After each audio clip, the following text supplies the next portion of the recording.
안녕하십니까. 반갑습니다. 걸스데이가 아니고 지저스데이. 형제 목사님들의 힘찬 찬송 찬양 감사합니다.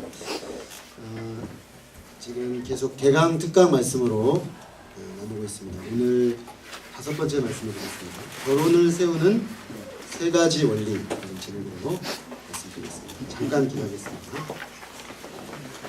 사랑하는 아버지 하나님, 감사드립니다.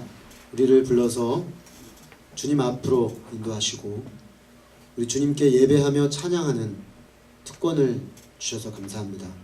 주님께서 우리에게 허락하신 이 고귀한 시간과 또 생명과 또 무엇보다도 우리의 예배를 받기 합당하신 우리 주 예수 그리스도를 우리에게 주셔서 저희가 주님 앞에 아낌없이 찬양하며 아낌없이 섬기며 또 주님과 교제하는 이 복된 삶을 주셔서 감사합니다. 하나님, 주의 귀한 말씀이 우리의 삶의 나침반이 되어서 우리가 어떻게 살아야 하는지, 무슨 기준으로 어떤 가치 위에 세워져야 하는지 계속해서 배워가게 하심을 감사합니다. 하나님, 귀한 시간을 통해서 우리 주님께 홀로 영광을 돌리게 하시고 또 주님의 보좌 중심에서 울려 퍼지는 생명의 말씀이 우리의 삶의 분명한 방향이 되도록 역사해 주시기를 기도합니다. 특별히 창세기 말씀을 통해서 결혼의 근본적인 여러 가지 원리들을 배울 수 있도록 도우셔서 결혼의 가치와 가정의 기초가 허물어지고 있는 시대 가운데 가정과 결혼을 합당하게 하나님 앞에 세워가는 하나님의 청년들로 우리 모두를 세워주시기를 기도합니다. 하나님께서 이 시간 시종을 주관하시며 성령으로 임재하여 주시옵소서. 예수 그리스도 이름으로 기도했습니다. 아멘. 최근에 이름만 되면 누구나 잘 아는 연예인들 또 스포츠 스타들 가운데 이혼 소식이 연달아서 들려오고 있습니다. 조사를 좀 해보니까 연예인들이 일반인들보다 워낙에 이혼율이 더 높더군요. 어떤 조사에 보니까 2배 정도 된다고까지도 나오는데요. 아무래도 그들이 일반인들보다 이혼율이 더 높다고는 하지만 충격적인 것은 사실입니다. 왜냐하면 대부분 그 사람들이 카메라에 잡혀있는 그 사람들의 모습이 너무나 행복해 보이는, 세상에서 모든 행복을 다 가진 것 같은 그런 결혼 생활을 하는 사람들이었는데 어느 날 갑자기 이혼했다 이렇게 얘기하고 첫사랑이랑 결혼했다고 하는데 이제 더 이상은 같이 안 산다 이렇게 얘기하는 걸 보면서 정말 우리도 질문이 생기는 거죠. 행복해 보이는 결혼 생활을 하던 사람들이 이런 결과에 이르게 된 데에는 분명히 다양한 원인이 복합적으로 작용을 했을 것입니다. 결혼을 하기도 쉽지가 않지만 잘 유지하는 것은 더더욱 쉽지가 않습니다. 사실 우리들은 결혼에 대해서 다 나름대로 경험적으로 이해하고 있는 부분이 있습니다. 그렇죠. 기본적으로 다 한 가정의 출신들이기 때문에 결혼은 이런 거야 라고 그 가정에서 배운 것들 또 제가 경험한 것들을 가지고 나름의 관점과 관을 다 가지고 있기 마련입니다. 그런데 사실 거기서 그치고 만나는 데 문제가 있습니다. 더더군다나 우리의 관점과 우리의 경험 속에서 우리가 정립한 결혼이라는 것이 사실 세우는 측면보다는 우리 안에 부정적 측면들이 공존하고 있기 때문에 많은 이런 결과들이 초래되고 있다는 것입니다. 결혼에 대해서 배워본 적이 없고 또 차근차근 준비하지도 못하는 상황에서 많은 가정들이 무너져 내리고 있는 것입니다. 그런 점에서 우리 아직 결혼하지 않은 우리 청년 시절부터 결혼이 뭔지 잘 이해하고 배워야 되는 요청이 우리에게 있다고 하겠습니다. 물론 이것은 막 결혼한 결혼 초기의 가정들도 마찬가지겠습니다. 그런 점에서 성경적 결혼관을 세우는 일은 아주 중요한 일이라고 하겠습니다. 오늘 말씀을 통해서 결혼을 세우는 3가지 원리에 대해서 잘 배울 수 있기를 기도합니다. 오늘 우리가 읽은 이 창세기 2장 24절 말씀은 결혼의 원리에 대해서 선포하고 있습니다. 창세기 2장 18절에서 23절까지는 일종의 내러티브죠. 결혼이라는 제도를 하나님이 에덴에서 창설하신 스토리를 보여줬습니다. 그리고 오늘 우리가 읽은 이 24절 말씀은 이 객관적 사실, 스토리에 기초해서 결혼의 원리를 한 줄로 묘사를 해주고 있는 것입니다. 이 짧은 구절 속에는 결혼에 대해서 우리가 반드시 알아야 될 세 가지 원리를 아주 함축적으로 기록해놨습니다. 제가 함축적이라고 말하는 것은 짧아서 그냥 지나가기 쉽지만 여기에 굉장히 중요한 키가 있어요. 요 세 가지만 잘 붙잡고 있어도 결혼이 아주 건강하게 세워져 갈 수가 있는 것입니다. 첫째 원리는 떠나기입니다. 다시 말해서 결혼의 독립성이 되겠습니다. 24절 맨 앞부분에 보면 이렇게 되어 있습니다. 그러므로 남자가 부모를 떠나. 여기서 떠나다라는 말은 히브리어로 아잡이라는 단어인데 원어를 그대로 살려 말하면 버리다라는 뜻입니다. 그러니까 문자적으로 말하면 남자가 부모를 버리고 이렇게 되겠죠. 좀 충격적이죠. 부모를 버려라 라고 했으니까요. 그런데 이 말은 문자적으로 그대로 결혼하려고 하는 사람은 부모를 버려라 이런 의미는 아닙니다. 결혼을 해서 가정을 이룬다는 것은 정신적으로, 경제적으로, 또 영적으로 독립된 한 인격체로서 하나의 독립된 가정을 이루고 새로운 가정의 책임자가 된다는 것이죠. 지금까지는 한 가정의 구성원이었어요. 아들이고 딸이었어요.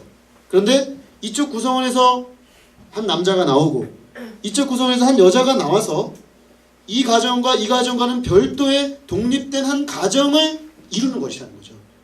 그렇기 때문에 결혼이라는 것 속에는 그 결혼이라는 제도의 출발점 상에는 떠남이라는 게 이미 전제되어 있는 거예요. 근데 문제는 많은 경우 떠났는데 떠나지 않아서 문제가 생기는 거죠. 떠났는데 남자가 안 떠나요. 남자가 안 떠났어요.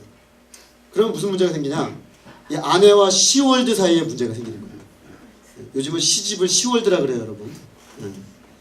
그리고 또 여자도 떠나야 되는데 몸은 떠났는데 안 떠났어요. 정신적으로 또 물질적으로 정서적으로 영적으로 안 떠났어요. 그러면 이게 처월드랑 또 이제 남편이 문제가 돼요. 그래서 요즘은 남자들이 사위들이 아주 그냥 처월드 때문에 힘들어하는 사위들이 많아요. 예전에는 여성들이 이 시집하고 어려운 경우가 많은데 요즘은 여성들이 떠나질 않아가지고 아주 밀접해요. 그래서 문제가 생기는 경우가 많습니다. 그러니까 결국 여기서 남자가 부모를 떠난다는 건 꼭 남자만을 말하는 게 아니에요. 남자든 여자든 일단 떠나야 된다는 것입니다. 자, 근데 어느 날 갑자기 오늘 말씀을 들었어요. 떠나야 되는구나. 그래서 집에 가가지고 아버님 어머님 오늘 소자는 떠나겠습니다. 갑자기 뜬금없이 떠나겠다 그러면 얼마나 충격이 크겠어요? 그죠? 지금까지 사랑으로 그냥 금이야 오기야 길렀는데 이제 저는 떠나야 되겠습니다. 미래의 배우자를 위하여 일찍이 떠나겠습니다. 그러면 이게 충격받는 거죠. 더더군다나 이제 결혼할 때까지는 전혀 떠남을 연습하지 않은 사람이 막 30살이 되고 뭐 31살이 되고 뭐 29살이 됐는데 결혼하겠다고 딱 나서면서 이제 떠나겠습니다. 이제 모든 관계를 정리합시다. 이러면 충격이 너무 크다는 것이죠. 그래서 20, 30대 청년들에게 있어서 이 시기는 떠남을 연습하는 시기입니다. 떠남을 연습하는 시기고 떠날 준비를 하는 시기라고 할 수가 있겠습니다. 이 떠남에는 흔히 세 가지 측면이 있습니다. 첫 번째는 부모님과 새로운 관계 차원으로 들어가는 겁니다. 두 번째는 부모의 통제에서 벗어나 이제 독립적 의사결정을 할 수 있는 준비를 하는 것입니다. 세 번째는 어린 시절의 상처를 치유하는 것입니다. 결혼이라는 것은 부모를 떠나 새 가정을 이루는 것입니다. 그러므로 이제 부모님과 새로운 관계를 설정하기 시작해야 한다는 것입니다. 이를 위해서 우리는 반드시 물질적으로 독립해야 되고 정서적으로 독립해야 되고 또 때로는 물리적으로 떠날 필요가 있고 무엇보다도 영적으로 떠날 필요가 있는 것입니다. 떠남에는 아픔이 있습니다. 여러분들 그 결혼식장에 가보면요, 이 떠남을 아주 상징적으로 보여주는 장면이 있습니다. 그 장면이 뭐냐면 결혼 행진곡하고 들어올 때 남자는 이러고 들어오는데 여성들은 아버지 손을 잡고 들어오죠. 근데 그 손을 잡고 들어오다가 마지막에 남자에게 손을 딱 건네줄 때 보통 통상적으로 울지요. 아버지들도 이렇게 울컥합니다. 저도 우리 딸을 고이 키워가지고 들고 가서 이렇게 도둑같이 생긴 남자에게 딱 넘겨준다 생각하면 마음이 미어질 것 같아요. 우리 딸을 막 보낼 생각을 하니까 지금부터 벌써 마음이 안 좋아. 이게 얼마나 힘들겠어요. 이게 그러니까 떠난다는 건요 아픈 거예요. 그게 아픔이 없는 게 아니고 아픔이 있어요. 그러니까 떠난다라는 것 속에 있는 아픔을 그러니까 얼마나 건강하게 승화시켜 가느냐가 떠남을 준비하는 데 있어서 중요한 부분입니다. 그러나 이 떠남이라는 게요 그냥 영원히 떠나는 게 아니에요. 사실은 이거는 새로운 가정을 중심으로 새로운 관계 설정을 하기 시작한다는 겁니다. 이전에는 내가 엄마 아빠와의 관계가 제일 중요했죠. 당연한 거 아니겠습니까? 가정의 구성원에서 우리 엄마, 우리 아빠 존중하고 그와 늘 나누고 그랬는데 이제는 뭐예요? 가장 중요한 거는 이 남자와 이 여자와 나누게 되는 거예요. 그걸 위해서 떠나는 거예요. 그러면 이게 잘 형성된 사람들은 어떻게 되느냐? 잘 떠나와서 여기서 가정을 잘 이룬 사람들은 부모님과 양쪽 부모님과 새로운 관계 소정이 일어나요. 예전에는 이게 최우선하는 관계였는데 이제는 요걸 중심으로 해서 재설정하는 거예요. 그러니까 떠남이란 사실은 창조적 파괴입니다.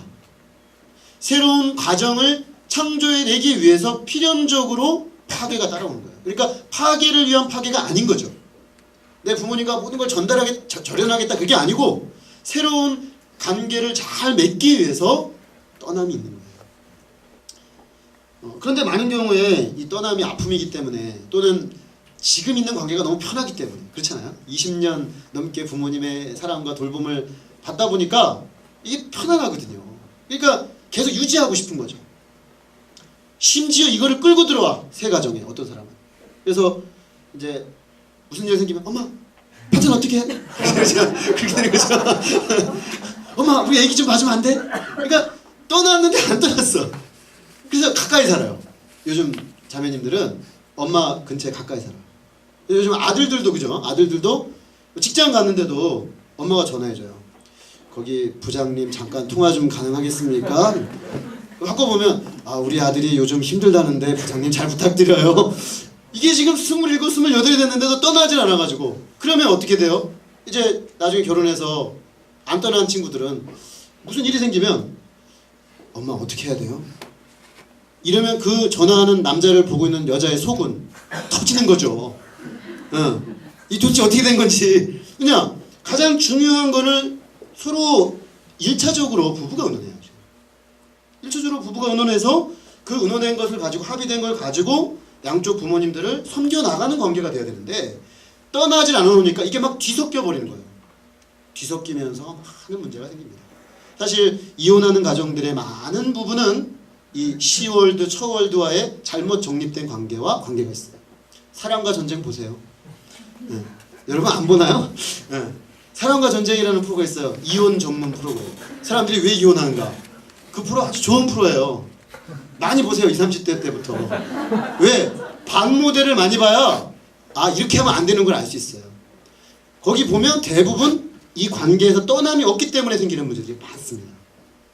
그러니까 지금부터 준비해야 돼요.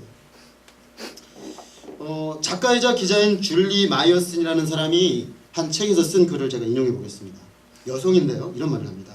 나의 어머니는 사랑하던 남자에게 버림을 받으셨었다. 그리고 나는 내 평생의 사랑을 만났다. 조나단은 어머니 대신 나에게 가장 중요한 사람의 자리를 차지했었을까? 아마도 그랬을 것이다. 조나단은 내가 엄마로부터 감정적으로 분리되지 않았다고 지적했다. 나는 엄마에게 모든 것을 말하는 14살 소녀였었고 엄마에게 모든 것을 말하는 21살이 되어 있었다. 하지만 어느 정도 시간이 흐른 후에는 그렇게 해서는 안 되는 것이다. 14살 소녀가 모든 것을 엄마에게 말하는 건 좋은 거죠.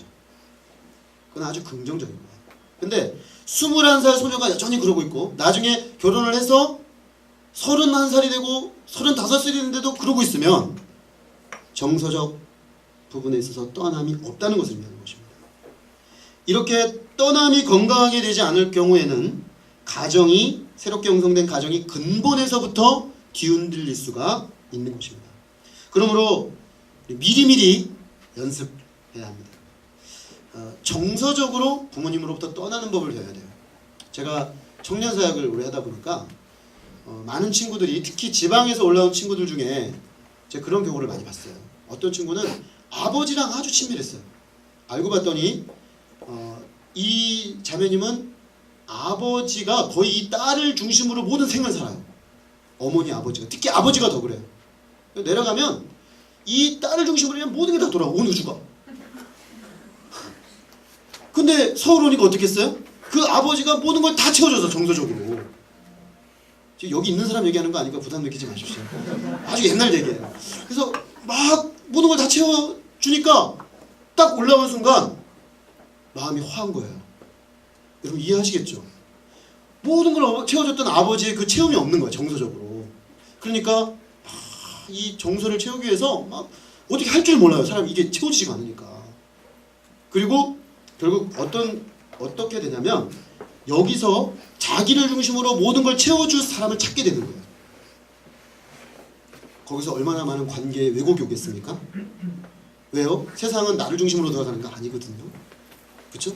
하나님을 중심으로 돌아가고 있고 각자 우리의 자리가 있는 것인데 비현실적 기대를 하게 되는 거예요.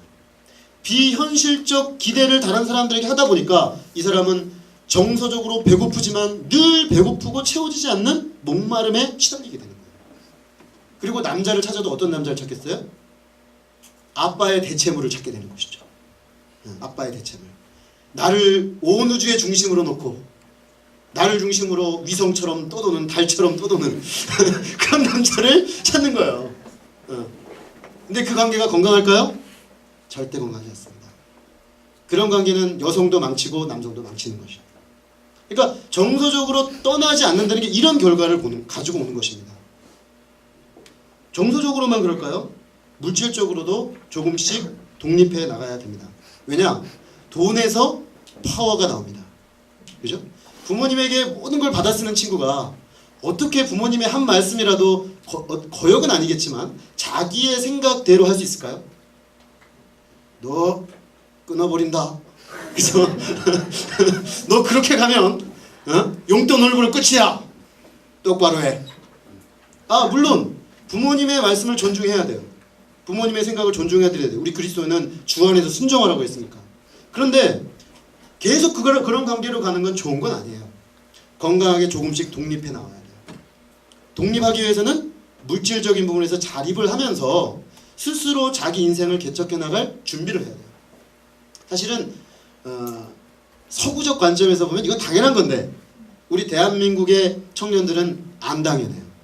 안 당연해요. 시집 장가갈 때까지 주구장창 받아요. 근데 저는 사실은 건강하지 않다. 이렇게 생각합니다. 힘들더라도 100% 하긴 어려워요. 우리 사회 경제적인 상황이 우리 젊은이들이 완전히 독립하기는 어렵습니다. 그러나 방향을 가지고 조금씩 시도해야 돼요. 그래야 내가 그런 과정을 통해서 스스로 독립하는 연습이 되는 것이고 부모님도 이제 우리를 떠나보낼 준비를 자기도 모르게 하시게 되는 것입니다. 무엇보다도 영적인 독립이 필요합니다. 영적인 독립이란 부모님이 가지고 계신 영적 가치관, 그게 긍정적이든 부정적이든 그거에 대해서 내가 성경적으로 재평가를 할 필요가 있다는 것입니다. 그래서 성경적으로 재평가를 했을 때 긍정적이었던 영적 유산은 계승하고 부정적이고 내가 하나님 앞에 세워가는 데 있어서 긍정적이지 않게 작동하는 부분들은 버려야 되는 것이죠. 그렇지 않으면 부모님이 가지고 있었던 영적 유산의 긍정적, 부정적인 측면을 그대로 끌어안고 내가 그대로 다음에 가정에 그대로 끌고 들어가는 것이 되는 거죠. 그러니까 새로운 가정을 이룬다고 했을 때는 이런 자기 점검의 시간들이 반드시 있어야 돼요. 그래서 긍정적 측면은 계승해서 내가 이어가는 가정에서는 더 풍성한 하나님의 은혜를 누리는 가정으로 빚어야 한다는 것입니다. 부정적인 게 다 있습니다. 완벽한 가정은 이 세상에 없기 때문에 그 부정적 측면을 끊임없이 이렇게 해결함으로써 하나님 보실 때 더 온전한 모습으로 만들어가야 된다는 것입니다. 자, 어떤 분들에게 떠난다, 정서적으로, 물질적으로, 영적으로 떠나야 한다, 이 말은 매우 큰 부담으로 다가올 수도 있습니다. 마치 기존의 모든 좋았던 것들을 한꺼번에 끊어버리는 것으로 다가올 수도 있기 때문입니다. 더더군다나 기존에 내가 몸담았던 우리 가정이 너무나 이상적이라고 느껴지는 사람들의 경우에는 도저히 이게 받아들이기가 쉽지가 않습니다. 그러나 떠남이란 끊어버림이 아니라 관계 재설정이라고 해야 하는 것입니다. 그러므로 우리는 사랑 안에서 지혜로운 경계선을 재설정해야 되는 것입니다. 부모님에게 무조건 상처 주라는 말이 아니라 사랑 안에서 이제 내가 스스로 독립된 인격으로 독립된 또 다른 영혼을 만나서 새롭게 가정을 이룰 준비를 해야 한다는 것입니다. 그래서 이게 떠남을 조금씩 미리미리 준비해 가다가 보면은 자연스럽고 성숙하게 떠남을 준비해 갈 수가 있는 것입니다. 20, 30대 시절을 요 관점에서 보내는 것이 아주 중요합니다. 아, 이 시기는 단순히 공부해가지고 뭐 취직 잘하고 거기에 그것만 해가지고는 안 됩니다. 나중에 여러분 30대 넘어가 보십시오. 여러분의 삶의 가장 중요한 부분을 차지하는 부분이 가정이 될 것입니다. 그런데 대부분의 젊은이들이 준비를 하나도 안 했어요. 로맨스만 준비하죠. 로맨스만 온통 그냥 막 몰입해가지고 한 사람 만나서 결혼하는 것만 온통 골몰하지 정작 이 부분을 하나도 준비를 안 했기 때문에 결혼하고 나서부터 많은 문제들이 생기는데 어디서부터 문제가 생기는지를 모르고 사실 문제를 내가 끌어안고 있으면서 해결이 안 되는 거예요. 그래서 부지런히 준비해야 되는 것입니다. 저는 대학 2학년쯤에 이 창세기 2장 24절 말씀을 공부하다가 깨달음이 왔어요. 떠나야 되는구나. 그래서 말씀에 순종하는 의미로 20대 그 22살 그 나이부터 조금씩 떠남을 준비했습니다. 저는 아버님이 중3 때 돌아가신 그 어머니의 외아들입니다. 이런 관계에 있는 사람들을 소재로 한 영화가 있어요. 올감이라고. 아세요? 잘 모르십니까? 네. 그 아버지가 돌아가시고 그 독자로 자란 남자가 결혼을 했는데 그 어머니가 사실은 이 아들이 뭐예요? 아들만인 게 아니라 애인이야, 애인. 애인이고 남편이고 아들이고 친구예요. 근데 며느리가 들어왔어요. 이 며느리가 어떻게 보이겠어요? 연적으로 보이는 거예요. 연적. 그 영화의 결말은 뭐예요? 그 어머니가 며느리를 올감이 씌워가지고 죽이려고 한다는 거예요. 스릴러물이죠. 가족 영화가 스릴러물로 변했어요. 근데 제가 그 영화를 총각 때 봤거든요. 저건 내 미래일 수도 있겠다. 왜냐하면 그게 그럴 수밖에 없는 게요. 사실 그랬어요. 저희 어머니에게 있어서 저는 아들이면서 친구면서 애인이고 남편이에요. 사실이 그래요. 제가 그걸 알았어요. 제가 그 짐을 느끼고 있었어요. 저도. 그래서 내가 이거를 엄마와 나는 비정상적 의존관계라고 저는 봤습니다. 건강한 의존관계가 아닌 거예요. 그냥 어머니와 아들이 아니라 여러 가지가 덧붙여진 의존관계. 그러니까 내가 건강하게 이거를 분리해내지 않으면 나중에 나와 내 아내와 우리 어머니 셋 다 불행해진다. 그래서 지금부터 시작해야 된다. 미래의 아내를 생각하여 이렇게 시작을 했습니다. 아주 조심스럽게 시작했어요. 왜냐면 저희 어머니와 저의 그 의존관계는 굉장히 깊었기 때문에 심지어 제가 대학 올 때도 최종적으로 제가 법대를 선택한 이유가 뭐냐면 우리 어머니를 내가 책임지기 위해서였어요. 사실은 안 맞는 과였어요. 제가 와보니까 이 과는 내가 와서는 안 되는 과였어요. 근데 왜 그럼 법대를 택했나? 법대를 택해서 사법고시를 빨리 패스해서 내가 빨리 앞가림을 해서 우리 어머니를 내가 편안하게 모셔야지.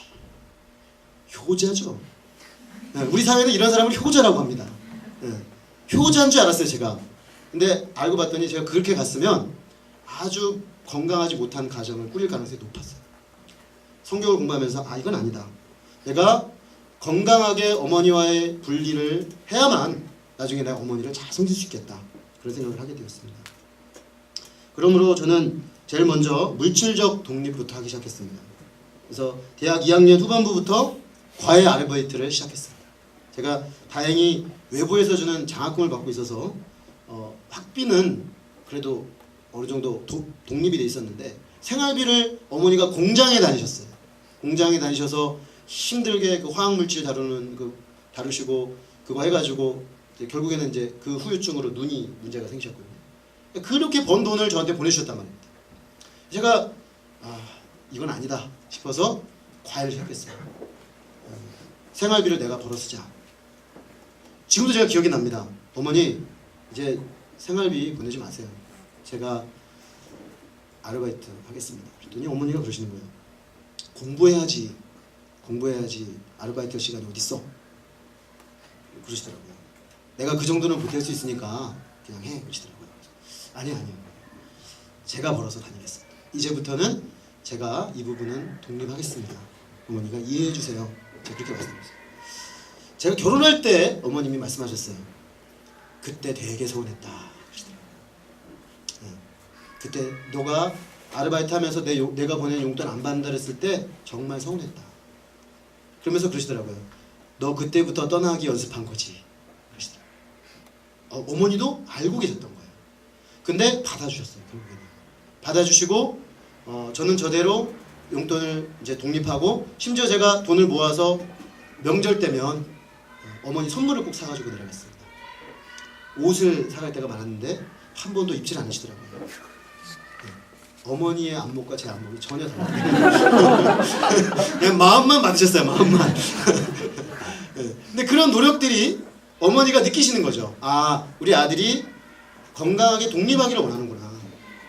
제가 결혼할 때 결혼을 좀 일찍 했는데 결혼할 준비가 물질적으로 하나도 안 돼 있었어요. 너무 죄송하잖아요. 어머니께 가서 엄마 제 결혼을 해야겠는데 아시잖아요. 제가 뭐 아무것도 없는데 어머니가 저를 딱 부르시더니 그러시더라고요. 너 집은 내가 마련해주겠다. 어머니가 돈이 어디서 있으셨어요? 네가 대학교 2학년 때부터 독립해서 지금까지 나한테 하나도 받아 쓰지 않은 그 용돈과 대학 등록금, 네가 장학금 받은 그 돈을 합치면 단일 너 집 해줄 돈이 되니까 이건 내 돈이 아니고 원래 내가 너를 위해 주려고 했던 돈이니까 네 돈이다. 제가 그래서 결혼을 했습니다. 결국 돌이켜보면 그때 제가 물질적으로 작지만 떠나기 시작했던 것들이 엄마와 저 사이에 굉장히 건강한 분리를 가져올 수가 있었던 거죠. 사실 그보다 더 근본적인 떠남은 영적 세계관, 정서적 독립이었습니다. 저는 완전 불신 가정이었죠. 불신 가정이었고 전혀 신앙이 없는 가정에서 자랐기 때문에 제가 기독교 신앙이 깊어지면 깊어질수록 어머니와 저 사이에는 간극이 깊어질 수밖에 없었습니다. 갈등 요인이 내재하고 있었다는 것입니다. 제가 하나님 말씀을 따라서 말씀의 기초에서 살려고 할 때 좀 쉽지 않았어요. 왜냐하면 기존에 어머니가 가지고 있는 그 모든 가치관으로부터 떠나서 하나님의 말씀에 기반한 새로운 가치관으로 내 인생을 만들어가는 거였기 때문에 그 자체는 너무 행복했어요. 왜냐하면 진리를 발견하고 진리의 기초에서 내 삶을 세워가는 거니까. 그러나 그동안 내가 어머니와 익숙해 있던 세계관들과 이별해야 되는 아픔이 있었어요. 그렇지만 저는 성경적으로 이것이 맞다라고 확신을 했기 때문에 조금씩 하나님 말씀의 기초에서 어머니와의 관계를 재설정하기 시작했습니다. 나중에 돌아봤을 때 저는 이것이 저의 가장 중요한 결혼 준비였다는 것을 깨닫게 되었습니다. 그리고 제 결혼 생활이 아주 축복스러운 은혜 가운데 진행될 수 있었던 가장 중요한 기초였습니다. 왜냐하면 결혼할 때쯤에는 어머님이 아셨어요. 우리 아들은 어머니가 제일 먼저가 아니고 자기 부인이 제일 먼저라는 것을 아셨어요. 기분이 좋을까요? 나쁠까요? 우리 부인이야 좋죠. 그렇지만 어머니는 서운하시죠. 그러나 받아들이셨어요. 받아들이셨기 때문에 어머니와 아내의 관계가 비교적 건강했어요. 그럼에도 불구하고 제가 결혼 생활을 하는데 한 번 아주 심각한 문제가 생겼어요. 우리 아내에게 우리 어머니가 뭔가를 조금 이제 그 이전 관계 기초에서 요구를 하셨어요. 근데 문제는 제가 어정쩡한 스탠스를 취했어요. 그러니까 문제가 심화돼 버리는 거예요. 거의 막 너무 제 아내가 너무 어려워져 버렸어요. 그러면 그게 우리 어머님에게도 좋을 리가 없죠. 그때 제가 딱 내가 이렇게 준비를 했음에도 불구하고 여전히 내가 아직도 떠나지 못한 부분이 있구나 하는 걸 인정하고 어머님께 전화를 줬어요. 어머니, 그때 그 문제는 이렇게 돼서 제가 정확하게 말씀을 드려서 사실은 제 아내가 그 부분에서 어머니가 하신 부분이 어려워요. 어머님이 그 부분은 좀 재조정해 주셨으면 좋겠습니다. 근데 감사하게도 어머님이 그러시는 거예요. 그런 얘기는 왜 빨리 하지, 지금 해서야 하니? 그러시더라고요. 그러시면서 사과를 하시고 관계를 하시는데, 그 이후에 제 아내와 어머니 사이, 시어머니 관계는 너무 친밀해요. 딸처럼 대합니다. 그러니까 우리 어머니도 굉장히 한편으로는 이렇게 분명하게 하시면서도 한편으로 또 잘 사랑하셔. 그러니까 결국 남자가 잘해야 됩니다. 남자가 떠나야 이 시댁과의 관계가 좋은 거예요. 반대로 마찬가지예요. 아내가 제대로 떠나 있지 않는 집은요, 남자가 어려워요. 처가만 가면 힘들어지는 거예요. 여러분, 뭐 내가 언제 결혼한다고 지금 시댁 처가 얘기를 지금 하고 있나? 그럴지 모르겠지만 모두에게 다 닥치는 문제예요. 그거를 그때 닥쳐가지고 준비하려고 하면 늦다는 것입니다. 이미 그 너무 편안한 걸 다 누려왔기 때문에 그때 못 떠나요. 어떤 친구들은 계속 이전의 관계를 누리면서 이걸 하려고 하니까 많은 문제들이 생기는 것입니다.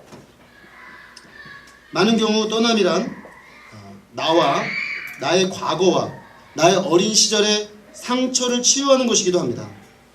정도의 차이는 있지만 사람들의 과거의 경험은 현재에 영향을 줍니다. 그리고 마찬가지로 현재의 경험도 미래에 영향을 주기 마련입니다. 가족 관계는 더 분명합니다. 모든 부모님들은 자녀들에게 최고의 것을 주기를 원합니다. 그래서 본인들이 줄 수 있는 최고의 것을 줍니다. 그러나 그럼에도 불구하고 부모님들의 선한 의도와는 달리 어떤 가정도 완벽한 부모, 완벽한 가정은 지상에 없습니다. 이것이 무엇을 의미하냐면, 우리가 그런 가정 속에 성장하는 과정에서 우리 안에 우리가 의도했던 의도하지 않았던 왜곡된 우리 내면 모습을 가지고 있다는 것입니다. 저는 제가 결혼하기 전에 알았어요.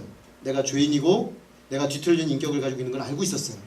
그래서 말씀으로 부단히 훈련했음에도 불구하고 결혼을 해서 결혼 생활을 해보니까 생각보다 심각해요. 그리고 그게 어디랑 맞닿아 있냐면 우리 가정의 구조와 맞닿아 있어요. 우리 가정의 내 성장 배경 속에서 나의 인격을 형성한 그런 잘못된 구조들이 그대로 결혼관계 안으로 들어와서 이 상처들이 그대로 아내와의 관계에서 튀어나와요. 결정적일 때 튀어나와요. 그러니까 이거를 미리 인식하고 지혜롭게 상처를 치유한 사람들은 결혼 생활이 아주 편안하고 행복한 생활이 되지만, 이걸 안 한 사람들은 결혼이 지옥이 돼요. 지옥이 됩니다. 왜? 이 사람은 자기 문제를 가지고 들어와 있고 이 사람은 자기 문제를 가지고 들어와서 이 문제가 막 해서 인몰징 돼가지고 막 뒤섞여가지고 난리가 아닌 것입니다. 그러므로 새로운 가정을 이룬다는 건 정말로 어려운 과제를 떠안는 것입니다. 이런 부분에 대한 이해가 없이 그저 고통과 상처를 가진 인생들이 만나서 부딪히게 되면 참으로 해결하기 어려운 많은 문제들이 양산되는 거예요. 내 혼자 인생도 너무나 힘들고 괴로운데 결혼해가지고 이 사람 문제까지 떠안고 힘든 거예요. 그래서 멀리서 봤을 때는 그냥 너무나 멋있게 예쁘게 사는 것 같은데 어느 날 우리 그만 살기로 했어요. 딱 그런 느낌. 사실은 그렇게 보인 거예요. 안에 들어가 보면 아니에요. 틀림없이 이 문제가 부딪힐 수밖에 없습니다. 자, 그러므로 결혼 전 청년기는 반드시 이 부분에 있어서 많은 치유와 회복이 있어야 하는 시기인 것입니다. 자, 그런데 어떻게 내 과거의 가정에서 성장 배경 속에서 내 안에 형성된 부정적 죄악과 상처와 고통의 문제들을 치료할 수 있냐는 것입니다. 과연 어디 가면 그걸 치료받을까요? 어느 클리닉으로 가면 될까요? 이거를 해결해주는 클리닉이 없어요. 어디에도. 딱 한 가지 제가 볼 때 가능한 방법은 성숙한 공동체입니다. 성숙한 공동체를 경험해야만 그 공동체 속에서 사람들이 건강하게 치료가 일어납니다. 성숙한 공동체란 하나님의 사랑과 은혜 안에서 나의 내면을 있는 모습 그대로 말씀 앞에 노출할 수 있는 공동체입니다. 그래서 내가 내 내면을 노출해도 그리스도의 사랑과 은혜로 나를 이해해주고 품어줄 수 있는 공동체. 안전하게. 그래서 내가 노출되었지만 직면하면서 말씀으로, 성령으로, 은혜로 다스릴 수 있는 공동체죠. 그런 공동체를 경험한 사람은 공동체 속에서 내면들이 해결되어지고 나아지는 부분들이 생겨집니다. 결국 건강한 신앙 공동체에서만이 이걸 우리가 준비할 수 있는 것입니다. 하나님의 사랑과 은혜 안에서 건강한 내면을 가진 사람으로 빚어지고 싶으신 분들은 건강하게 자신을 말씀 앞에 노출할 수 있고 관계에 부딪힘이 있지만 사랑과 용납, 용서와 화해를 통해서 끊임없이 나를 새로운 존재로 빚어져 갈 수 있도록 도와주는 그런 경험을 할 수 있는 공동체 속으로 들어가야 되는 것입니다. 그래서 저는 오늘날 많은 젊은이들이 개인적으로 뭐 신앙이 있다고 말하지만 공동체 속으로 들어가서 거기서 자기를 노출하고 건강하게 빚어지는 훈련이 되어지지 않는 청년들은 사실은 아무런 변화도 없이 겉핥기식 신앙생활이죠. 그냥 예배 한번 드리고 말씀 한번 듣고 it's okay. 사실은 그 안에 내재되어 있는 거예요. 언제 터지느냐? 결혼하면 더 터져요. 근데 결혼이 무서운 게 뭐냐? 이게 평생 살아야 돼요. 평생. 요즘은 그러니까 사람들이 어떤 방법을 쓰냐?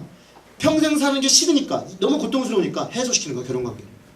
그래서 이혼이 늘어나는 겁니다. 사람들이 이 준비는 하나도 안 한 채로 그냥 같이 사니까 문제가 막 생기는 거예요. 그런 점에서 저는 우리 대학생 청년 공동체를 건강하게 세워가는 일이 미래의 건강한 가정을 세워가는 일에 있어서 매우 소중하다고 믿습니다. 우리 안에 우리 형제자매들 이런 인식